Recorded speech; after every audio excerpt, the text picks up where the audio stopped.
النهارده ربنا يعافينا ويعافيك، ده جاي لك راجل جاي لك من سفر مثلا من اسيوط، واول ما يخش تقول له جعان يعني انت لو حطيت له ابنك هياكل، خد بالك، فجعان مين يا راجل؟ ده ممكن يكون بيخلص، خد بالك، تقول له جعان، وبعدين يخش يعمل له كوبايه شاي ولا ما تقليش على سكر وشاي كده، يعني اي حاجه براد عشان يمشي على طول. الله يبارك فيك، خد بالك، وانتوا بتحطوا فيها منوم ولا اي حاجه فيعني حتى كان في واحد زمان مشهور قوي بالبخل عند العرب اسمه ابو نوح، فواحد راح له قاعد معاه كمان جعان يعني، وقال لك نروح عند واحد كده يضيفنا، والعرب اهل كرم، فهو ما يعرفش ابو نوح، فدخل عنده، فاول ما دخل عنده قاعد معاه من الصبح لحد بالليل، ان الراجل لا بياكل ولا بياكل ضيف، فقال سبحان الله يمكن الراجل صايم ولا بتاع، مفيش اكل، مفيش خالص، ففضل معاه لحد بالليل مفيش اكل.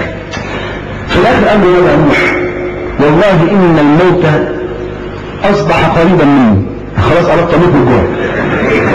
قال له جعان؟ قال له اه والله. لا اله الا الله. طب ما قلتش ليه الصبح؟ ما انا بحسبكم انتوا تاكلوا انتوا كمان، قلت يمكن هتاكلوا واكل معاكم. راح جايب له الرغيف ده الراجل وصفه في بيتين من الشعر، خد الرغيف يحاول ياكل منه، طب ده بيتاكل منين ده؟ مش يعني لازم يكون في كتالوج طبعا.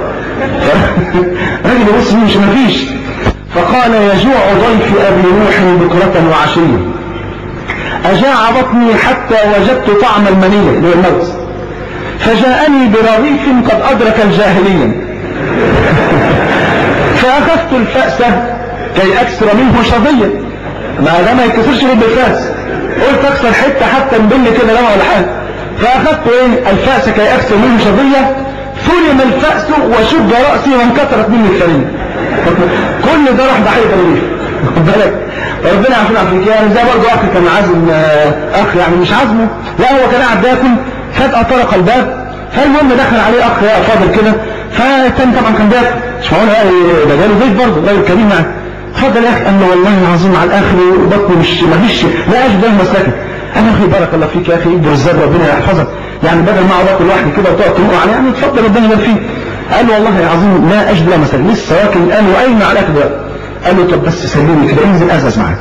قال له خلاص ماشي، فنزل بقى وازأز، واخد بالك، فخلص على الاكل كله، فالاخ راح باصص كده قال له طب ربنا يبارك فيك ويحفظك ويخليهم لك يا رب، بعد كده بقى ازأز في بيتكم وتعالى كل عندي، بعد كده بقى ازأز في بيتكم وتعالى كل عندي.